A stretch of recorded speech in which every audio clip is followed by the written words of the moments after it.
Chemical kinetics वाले chapter में हम लोग आज थोड़ा सा आगे चलते हैं और कैटलिस्ट के बारे में समझते हैं कि कैटलिस्ट कैसे वर्क कर रहे हैं और कैटलिस्ट का रेट ऑफ रिएक्शन पर क्या फर्क पड़ता है। हम लोगों को पता है कि भाई कैटलिस्ट जो होते हैं वो किसी भी रिएक्शन की रेट को इंक्रीज कर देते हैं, रिएक्शन तेज होने लगते हैं, लेकिन ऐसा भी होता है कि कैटलिस्ट के कारण से रिएक्शन धीरे भी होने लगती है। ठीक है, तो थोड़ा सा हम लोगों को यहाँ पर समझना है कि हो क्या रहा है। तो कैटलिस्ट होता क्या है? कैटलिस्ट वो कोई सब्सटेंस होता है जिसको किसी रिएक्शन में डालने पर वो रिएक्शन की रेट को चेंज कर देता है ना, और खुद में कोई चेंज नहीं करता है। ये चीज का ध्यान रखना है। तो catalyst is a substance which changes rate of reaction without changing itself.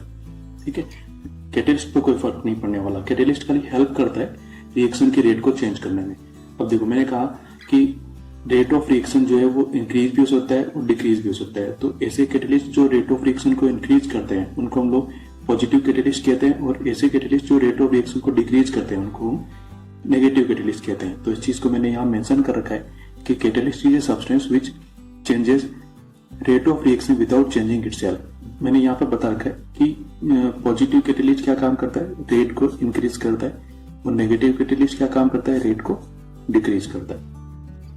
हम देखो, कोई भी रिएक्शन हो रही होती है तो क्या हो रहा होता है। तो रिएक्शन जब होती है कैटलिस्ट के यूज से तो हम लोगों को एक कॉम्प्लेक्स मिल रहा होता है। तो कैटलिस्ट क्या कर रहा होता है कि खाली एक कॉम्प्लेक्स फॉर्म करने का काम करता है या फिर एक प्लेटफॉर्म बनाने का काम करता है जहां पर रिएक्टेंट्स आते हैं और रिएक्शन करते हैं और रिएक्शन करके प्रोडक्ट फॉर्म कर लेते हैं और उसके बाद वो वहां से चले जाते हैं। इस तरह से कैटलिस्ट का कुछ वर्किंग होता है ना, इसलिए कैटलिस्ट पर कुछ भी फर्क नहीं पड़ता है। ठीक है, तो हम लोग ये बोलते हैं कि कैटलिस्ट को यूज करने पर रिएक्शन के अंदर एक कॉम्प्लेक्स बनता है, एक कॉम्प्लेक्स कंपाउंड बनता है, और ये कॉम्प्लेक्स कंपाउंड जो है ये ब्रेक होकर फाइनली एक प्रोडक्ट बनाता है। इसको हम लोग बोलते हैं इंटरमीडिएट कॉम्प्लेक्स थ्योरी।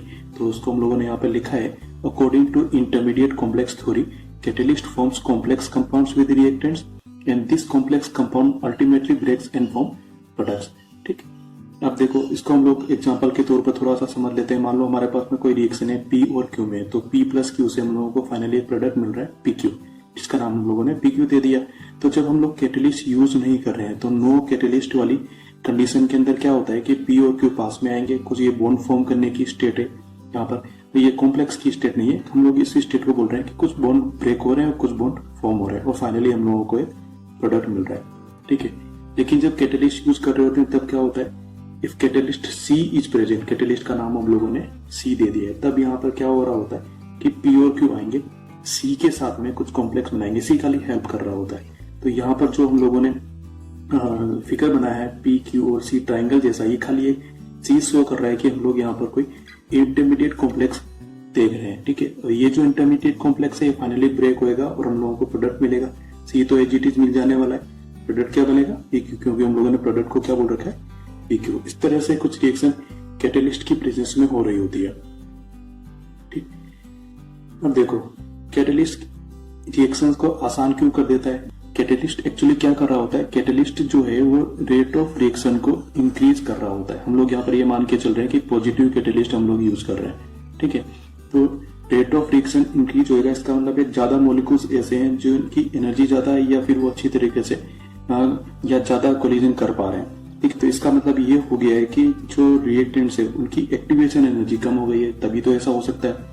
ठीक है, तो इसका मतलब है कि जो कैटलिस्ट होता है ना, ये कुछ अलग तरीके का काम करता है, उस अलग तरीके के मैकेनिज्म या अलग तरीके के काम के कारण से जो रिएक्शन है उसकी एक्टिवेशन एनर्जी डिक्रीज हो जाती है, जिसके कारण से नंबर ऑफ मॉलिक्यूल जिनकी एक्टिवेशन एनर्जी ज्यादा है वो बढ़ जाते हैं और रिएक्शन ज्यादा तेजी से होने लगती है, तो हम लोगों को रेट ऑफ रिएक्शन ज्यादा मिलती है। ये इसका मीनिंग है। अब इसी चीज को हम लोग ग्राफ से समझते हैं। ये जो सोलिड लाइन है ये उस स्टेट को शो कर रहा है जब हम लोग कैटलिस्ट यूज नहीं कर रहे थे। ठीक है, और ये जो डॉटेड लाइन है ये उसी स्टेट को शो कर रहा है, उस टाइम को शो कर रहा है जब हम लोग कैटलिस्ट यूज कर रहे हैं। ठीक है, तो ओरिजिनली जो एक्टिवेशन एनर्जी थी वो यहाँ से लेकर यहाँ तक थी। ठीक है, और अब जो एक्टिवेशन एनर्जी हो गई है वो डिक्रीज होकर इतनी सी हो गई है, यानी कि अब एक्टिवेशन एनर्जी पहले के कंपैरिजन में कम हो गई है। तो इस एक्टिवेशन एनर्जी को हम लोग EAC से शो कर रहे हैं और पहले वाली एक्टिवेशन एनर्जी को हम लोग EA से शो कर रहे हैं। तो ये जो EAC है वो EA से कम आता है। तो हम लोग को जब एग्जाम में ये पूछता है कि कैटलिस्ट क्या काम करता है रेट ऑफ रिएक्शन इंक्रीज करने के लिए, तो हम लोग क्या बोलेंगे, catalyst somehow decreases activation energy of the reaction. ठीक है, because of this number of molecules having enough energy to react increases, so the rate of reaction increases. इस चीज को हम लोगों ने इस पैराग्राफ में लिख रखा है, इसको पढ़ लेना। और ये ग्राफ हम लोगों को उस टाइम पर मेंशन करना है। तो ये पॉइंट हमारे लिए एग्जाम के पॉइंट ऑफ व्यू से काफी इंपॉर्टेंट है, बाकी सभी ये कुछ नहीं पूछने वाला है। अब किसी भी रिएक्शन पे कैटेलिस्ट का जो फर्क पड़ रहा होता है उससे रिलेटेड कुछ इंपॉर्टेंट पॉइंट्स हमारे पास में।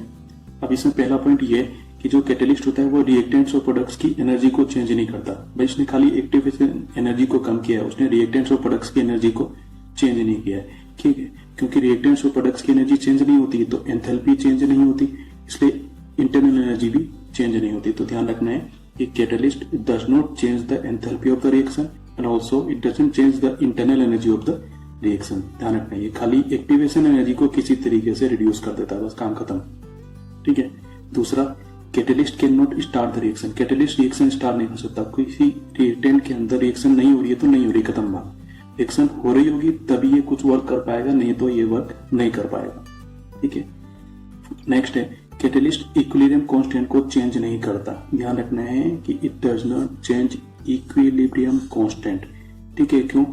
याद करो, केमिकल इक्विलिब्रियम के अंदर उसमें ऊपर प्रोडक्ट्स की कंसेंट्रेशन आती है, नीचे रिएक्टेंट्स की कंसेंट्रेशन आती है। याद करो, ऐसा कुछ होता है ना इक्विलिब्रियम कांस्टेंट। तो उसके अंदर क्या हो रहा है, कैटेलिस्ट तो फॉरवर्ड रिएक्शन को भी इफेक्ट कर रहा है और बैकवर्ड रिएक्शन को भी इफेक्ट कर रहा है। तो वो चूज तो नहीं करता कि हाँ मैं खाली फॉरवर्ड रिएक्शन को इफेक्ट करूंगा या मैं खाली रिवर्स या बैकवर्ड रिएक्शन को चूज करूंगा, ऐसा वो नहीं करता है ना, इसलिए वो इक्विलिब्रियम कांस्टेंट को चेंज नहीं कर पाता है। तो ये 4 इंपॉर्टेंट पॉइंट्स है, हम लोगों को समझ के रखना है।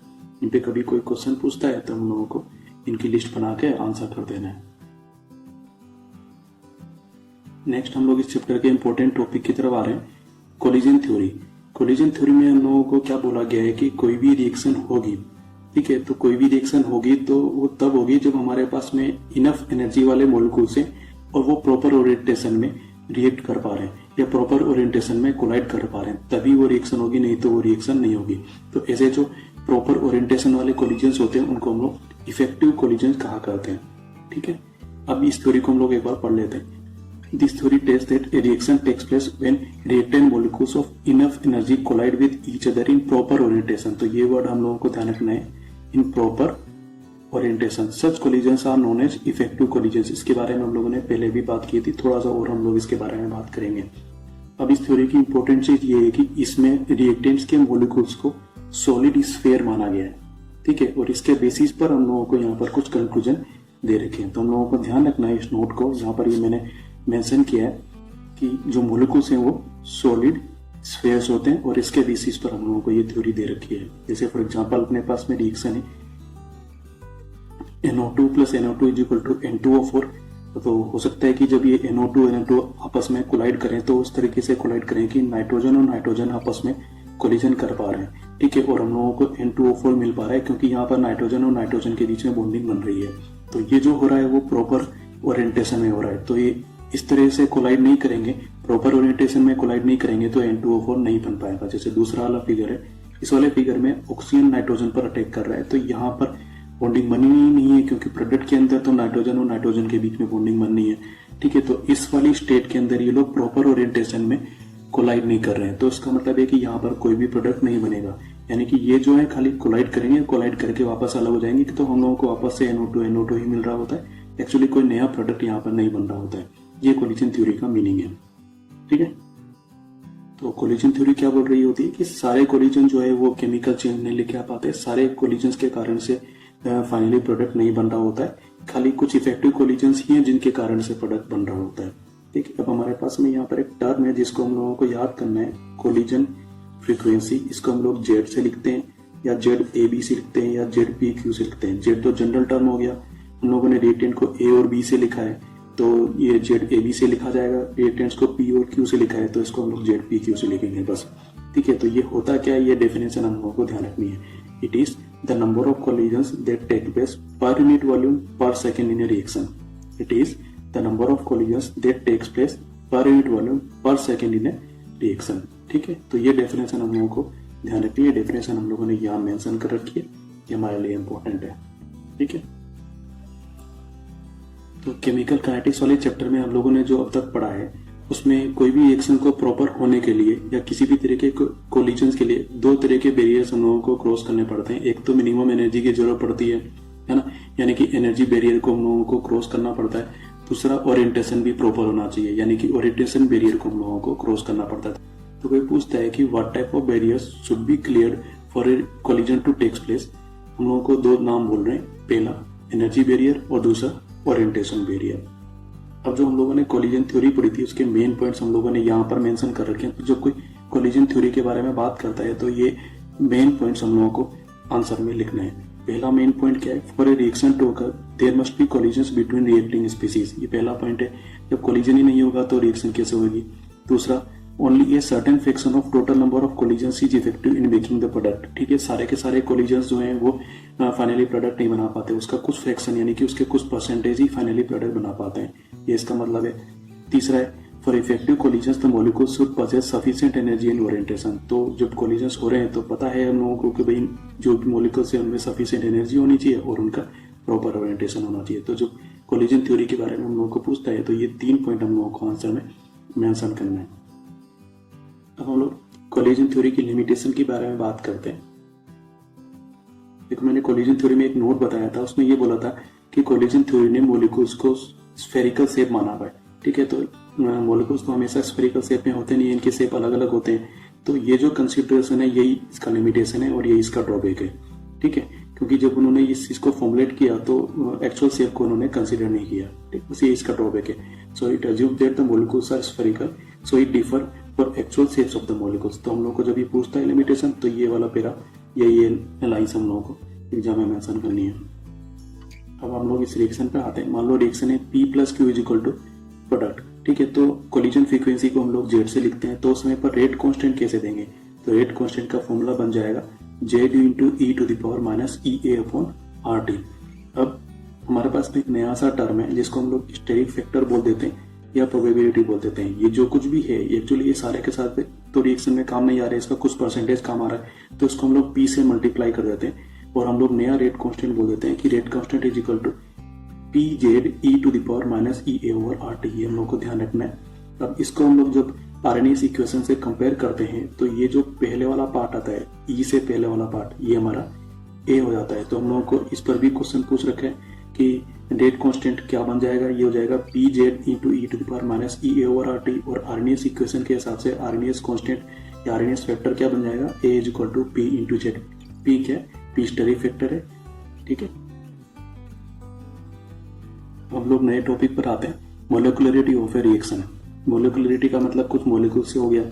ठीक है, देखो हमारे पास में बहुत सारी तरह की रिएक्शन होती है जिनको हम लोग यूनिमोलिकुलर बोलते हैं, बाई मोलिकुलर बोलते हैं, टर्म मोलिकुलर बोलते हैं। सबके मीनिंग क्या है। यूनिमोलिकुलर का मतलब है हमारे पास में कोई सिंगल मोलिकुल है जो ब्रेक हो रहा है और फाइनली प्रोडक्ट बना रहा है, जैसे NH4NO2 है, ब्रेक होकर N2 + H2O के 2 मोलिकुल्स बना रहा है। बाइमोलिकुलर का मतलब है कि हमारे पास में 2 मोलिकुल्स हैं, ये रिएक्ट करके प्रोडक्ट बना रहे हैं। दोनों एक जैसे भी हो सकते हैं, दोनों अलग अलग भी हो सकते हैं। जैसे 2HI = H2 + I2 में HI के 2 मोलिकुल्स H2 और I2 बना रहे हैं। और इसी तरीके से यहाँ पर इसका उल्टा लिख देते हैं क्योंकि ये भी पॉसिबल है। तो H2 + I2 2 डिफरेंट मोलिकुल्स आपस में रिएक्ट करके 2 सेम मोलिकुल्स बना रहे हैं। तो ये बाई मोलिकुलर रिएक्शन है। टर्म मोलिकुलर रिएक्शन का मतलब है 3 मोलिकुल्स आपस में रिएक्ट कर रहे हैं और हम लोगों को फाइनल प्रोडक्ट मिल रहा है। जैसे 2NO + O2 = 2NO2। इसमें NO के 2 मोलिकुल्स है और O2 का 1 मोलिकुल है, आपस में रिएक्ट करके 2 NO2 के मोलिकुल्स बना रहे हैं। तो इस तरह से हमारे पास में रिएक्शंस होती हैं, इसको हम लोग मोलिकुलरिटी कहते हैं। तो वैसे मोलिकुलरिटी का मतलब क्या है। मोलिकुलरिटी का मतलब है कि कोई रिएक्शन मान लो एक ही स्टेप में हो रही है, तो जो रिएक्शन एक ही स्टेप में हो रही होती है उसको हम लोग प्राइमरी रिएक्शन कहा करते हैं। और उस प्राइमरी रिएक्शन के अंदर जितने मोलिकुल्स रिएक्ट कर रहे होते हैं, ठीक है, जो इफेक्टिव कोलिजन्स कर रहे होते हैं, उसको हम लोग उस रिएक्शन की मोलिकुलरिटी कहते हैं। ठीक है, तो हम लोग ये बोलते हैं कि number of molecules doing effective collisions in a primary reaction is known as molecularity of the reaction. देखो हमारे लिए यहाँ पर एक नया वर्ड आ गया है, प्राइमरी रिएक्शन। प्राइमरी रिएक्शन के साथ साथ में हम लोग एक और नया वर्ड पढ़ने वाले हैं जिसको हम लोग कॉम्प्लेक्स रिएक्शन पढ़ते हैं या उसको हम लोग कॉम्प्लेक्स रिएक्शन बोलते हैं। वो क्या होता है, देखो कॉम्प्लेक्स रिएक्शन के अंदर बहुत सारे रिएक्शंस हो रही होती है। ठीक है, वो जो अलग अलग रिएक्शंस होती है उनको हम लोग प्राइमरी रिएक्शन कहते हैं और उनका जो सम होता है उसको हम लोग कॉम्प्लेक्स रिएक्शन बोल दिया करते हैं। ठीक है, जैसे मान लो ये यूनिमोलिकुलर रिएक्शन है तो यहाँ पर सिंगल जो मोलिकुल है ब्रेक होकर किसी से प्रोडक्ट बना रहा है। बाइमोलिकुलर रिएक्शन के अंदर 2 मोलिकुल्स आपस में कोलाइड कर रहे हैं। कोई कोलिजन थ्योरम में बोला गया था कि मोलिकुल्स का कोलाइड करना जरूरी है। ठीक है, तो वो कोलाइड करेंगे और प्रोडक्ट बनाएंगे। टर्मोलिकुलर के अंदर 3 मोलिकुल्स कोलाइड करेंगे। 3 से ज्यादा मोलिकुल्स हो जाएंगे तो वो प्रॉपरली कोलाइड नहीं कर पाएंगे क्योंकि इतनी स्पेस नहीं है। ठीक है, तो प्रॉपर या फिर इफेक्टिव कोलिजन नहीं हो पाएगा। ये इसका मतलब है। तो जब ऐसा नहीं हो पाएगा तो रिएक्टेंट्स क्या करेंगे, वो आपस में छोटी छोटी रिएक्शंस करेंगे और उन छोटी छोटी रिएक्शंस को करते हुए वे फाइनली एक प्रोडक्ट बनाएंगे। ठीक है, तो वो जो छोटी छोटी रिएक्शंस होती है उनको हम लोग बोलते हैं प्राइमरी रिएक्शन, और उनके सम करने से जो हम लोगों को फाइनल प्रोडक्ट मिल रहा होता है, जो बड़ी रिएक्शन होती है उसको हम लोग बोलते हैं कॉम्प्लेक्स रिएक्शन। बड़ी रिएक्शन का मतलब ये नहीं है कि रिएक्शन बड़ी होगी, हम लोग खाली ये बोल रहे हैं, अज्यूम कर रहे हैं कि जो छोटी छोटी रिएक्शंस है उनकी इक्वेशंस को सम कर दो, और जो फाइनल रिएक्शन हम लोग रिप्रेजेंट कर रहे हैं ना उस रिएक्शन के लिए, उसको हम लोग कॉम्प्लेक्स रिएक्शन कहते हैं। ठीक है, तो इसका मतलब ये हो गया है कि जब 3 से ज्यादा मॉलिक्यूल्स कोलाइड करने की कोशिश करेंगे तो वो प्रॉपर ओरिएंटेशन नहीं होने के कारण से कोलाइड नहीं कर पाएंगे, या फिर बोलते हो कि फाइनल प्रोडक्ट नहीं बना पाएंगे। तो इसका मतलब है कि कोई भी रिएक्शन की जो मोलिकुलरिटी है वो 3 से ज्यादा नहीं हो सकती है। ठीक है, तो कोई यदि पूछता है कि molecularity of a reaction can not be more than 3, why, तो हम लोग को ये बोलना है कि due to steric restrictions it is not possible that more than 3 molecules collide in proper orientation. ठीक है, तो इस चीज को हम लोगों ने यहाँ मेंशन कर रखा है, molecularity of a reaction can not be more than 3 और this is due to steric restrictions. ये चीज हम लोगों को मेंशन करनी है। ठीक है, अब जो बात मैंने बोली थी कि रिएक्शन स्मॉल स्मॉल स्टेप्स में होती हैं जिनको हम लोग प्राइमरी रिएक्शन कहते हैं, वो यहाँ पर मेंशन कर रखी है, और जो नेट रिएक्शन होती है उसको हम लोग कॉम्प्लेक्स रिएक्शन कहते हैं। इसके बारे में कोई नहीं पूछेगा, लेकिन ये जरूर पूछ लेगा, ठीक है, कि मोलरिटी 3 से ज्यादा क्यों नहीं होती है। ठीक है, तो सीधे सीधे बोलना है स्टेरिक रेस्ट्रिक्शंस के कारण से मोलिकुलरिटी 3 से ज्यादा नहीं होती है। तो हम प्राइमरी रिएक्शन को ऐसे भी बोल सकते हैं कि प्राइमरी रिएक्शन वो रिएक्शंस होती हैं जो सिंगल स्टेप में होती हैं और जिनकी मोलिकुलरिटी उस रिएक्शन की बैलेंस्ड इक्वेशन में रिएक्टेंट्स की इक्वल होती है। ठीक है, तो इस डेफिनेशन को हम लोगों ने यहाँ मेंशन किया हुआ है और एग्जाम में पूछते हैं तो इस डेफिनेशन को हम लोग अपनी वर्ड्स में लिख सकते हैं। अब देखो क्या हो रहा होता है, मैंने बताया था ना कि कॉम्प्लेक्स रिएक्शन है, तो जैसे मान लो कोई रिएक्शन है 2N2O5 से 4NO2 प्लस O2 बन रहा है, ये हमारे पास में नेट रिएक्शन है या ये हमारी कॉम्प्लेक्स रिएक्शन है। ठीक है, अब ये जो रिएक्शन है ये 3 स्टेप में हो रही है। पहले N2O5 से NO2 और NO3 बन रहा है, ये रिएक्शन थोड़ी फास्ट होती है। फिर उसके बाद में ये दोनों रिएक्ट करके NO और NO2 और O2 बना रहे हैं, ये रिएक्शन थोड़ी सी स्लो होती है। उसके बाद में यहाँ से NO और ये NO3 रिएक्ट करके NO2 बना रहे हैं, ये रिएक्शन फिर से फास्ट होती है। तो ये जो टोटल रिएक्शन जो नेट रिएक्शन हमारे पास में थी N2O5 से NO2 बनना, ठीक है, ये रिएक्शन 3 स्टेप्स में हो रही है। तो ये जो 3 स्टेप्स है इनको हम लोग बोलेंगे प्राइमरी रिएक्शंस। ठीक है, और ये जो फाइनल हमारे पास में आ गया है ये हमारे पास में नेट रिएक्शन है, या इसको हम लोग कॉम्प्लेक्स रिएक्शन कहेंगे। अब इसमें जो क्वेश्चन हम लोगों को पूछ रखा है वो ये है कि इनमें से ये प्राइमरी इक्वेशंस में से 2 रिएक्शंस तो फास्ट है और एक स्लो है, तो इनमें से रेट डिटरमाइनिंग स्टेप कौन सी वाली होगी, सबसे स्लो वाली। ठीक है, तो हम लोग को ध्यान रखना है in complex reaction rate determining step is the slowest primary reaction, ये एग्जाम में हम लोगों को पूछा हुआ है। फाइनली एक और चीज हम लोगों के काम की है कि जो मोलिकुलरिटी है वो तो प्राइमरी रिएक्शन के लिए डिफाइन कर रखी है। ठीक है, तो ये जो मोलिकुलरिटी होती है खाली वो ये बता रही है कि प्राइमरी रिएक्शन के अंदर कितने रिएक्टेंट्स इफेक्टिव कोलिजन कर रहे हैं, खत्म बात। ठीक है, ये इसकी स्पीड पर डिपेंड नहीं करती। ठीक है, तो ध्यान रखना है कि molecularity does not depend upon speed और द रेट ऑफ रिएक्शन। ठीक है, नेक्स्ट हम लोग पढ़ते हैं कि मोलिकुलरिटी और ऑर्डर में डिफरेंस क्या है। हम लोगों ने इसको टेबल फॉर्म में मेंशन किया हुआ है। भाई ऑर्डर कहाँ से आ रहा था, ऑर्डर तो रेट इक्वेशन से आ रहा था ना, तो हम लोग ऑर्डर कहाँ से आ रहा था, रेट इक्वेशन से आ रहा था। रेट इक्वेशन के अंदर कंसंट्रेशन की पावर का जो सम होता है उसको हम लोग ऑर्डर बोलते हैं। तो डिफरेंस में हम लोग पहले इसको मेंशन कर देते हैं, it is sum of the powers to the concentration terms in its rate law. Order कहाँ से आ रहा था, ऑर्डर तो रेट इक्वेशन से आ रहा था। रेट लॉ जो हम लोग लिख रहे थे, rate law is equal to K A to the power X B to the power Y, याद है कुछ, तो बस उनकी पावर को, तो बस उस डेफिनेशन को हम लोग यहाँ पर मेंशन कर देते हैं। ऑर्डर इज इक्वल टू क्या होता है, तो पहला डिफरेंस हो जाएगा it is the sum of the powers to the concentration terms in its rate law. और मोलिकुलरिटी हम लोग किसके लिए डिफाइन कर रहे हैं, और मोलिकुलरिटी में हम लोग क्या बोल रहे हैं कि जो मोलिक्यूल्स इफेक्टिव कोलिजन कर पाते हैं प्राइमरी रिएक्शन के लिए, उनको हम लोग मोलिकुलरिटी कहते हैं। तो इट इज, और मोलिकुलरिटी में हम लोग क्या बोलते हैं कि वो मोलिक्यूल्स, और मोलिकुलरिटी में हम लोग क्या बोलते हैं कि वो नंबर ऑफ मोलिक्यूल्स जो इफेक्टिव कोलिजन कर पा रहे हैं प्राइमरी रिएक्शन के अंदर। ठीक है, तो उसको हम लोग लिख देते हैं it is number of molecules doing effective collision. Second difference क्या हो गया कि ऑर्डर तो हम लोग एक्सपेरिमेंटली फाउंड करते हैं, क्योंकि जो रेट लॉ होता है वो एक्सपेरिमेंटली फाउंड है। मोलिकुलरिटी हम लोग मैकेनिज्म से पता करते हैं कि मैकेनिज्म के अंदर किस तरह से रिएक्शन हो रही है, और वहां से हम लोग प्राइमरी रिएक्शन को बनाते हैं और प्राइमरी रिएक्शन के बेसिस। और मोलिकुलरिटी हम लोग कैसे पता करते हैं, मैकेनिज्म से पता करते हैं। प्राइमरी रिएक्शन जो हो रही होती है, उस प्राइमरी रिएक्शन के बेसिस पर, प्राइमरी रिएक्शन जो हो रही होती है उसके बेसिस पर हम लोग मोलिकुलरिटी बोला करते हैं। So it is found by mechanism of A reaction. Order it is defined for complete complex reaction and molecularity is defined for primary reaction. ठीक है, और जो ऑर्डर होता है वो फ्रैक्शनल भी हो सकता है, इंटीजर भी हो सकता है। मोलिकुलरिटी इंटीजर ही होनी पड़ेगी क्योंकि ये खाली नंबर ऑफ मॉलिक्यूल्स होते हैं, तो मॉलिक्यूल्स को 1 2 3 इस तरीके से हम लोग काउंट करते हैं। ठीक है, तो मोलिकुलरिटी इंटीजर फॉर्म में ही होती है, 1 2 3 वगैरह ही होती है। और ऑर्डर फ्रैक्शनल भी हो सकता है, 1.5 भी हो सकता है। ठीक, लास्ट में हमारे पास में है कि कौन कौन से फैक्टर्स हैं जो कोई भी रिएक्शन की रेट को या वेलोसिटी को अफेक्ट कर सकते हैं। तो बस इस लिस्ट को हम लोगों को ध्यान रखना है, और ये भी ध्यान रखना है कि क्या करने, और ये भी ध्यान रखना है कि किसको बढ़ाने घटाने पर रेट कैसे बढ़ रही घट रही है। तो पहला है concentration of reactants. Concentration increase करेंगे तो रेट इंक्रीज हो आती है। टेम्परेचर इंक्रीज करते हैं तो रेट इंक्रीज हो आती है। कैटेलिस्ट, दो तरह के कैटेलिस्ट होते हैं, पॉजिटिव कैटेलिस्ट और नेगेटिव कैटेलिस्ट। पॉजिटिव कैटेलिस्ट से रेट इंक्रीज होता है और नेगेटिव कैटेलिस्ट से रेट डिक्रीज होता है।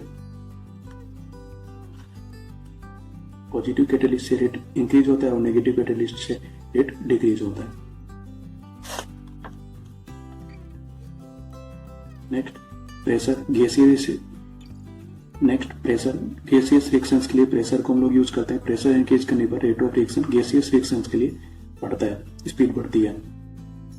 नेक्स्ट है प्रेशर, गैसियस रिएक्शंस के लिए प्रेशर इंक्रीज करने पर स्पीड या रेट बढ़ती है। Surface area of reactants, surface area increase करेंगे तो रेट इंक्रीज होगी। सरफेस एरिया इंक्रीज करने के लिए जो रिएक्टेंट्स होता है उनको पाउडर फॉर्म में हम लोग यूज करते हैं।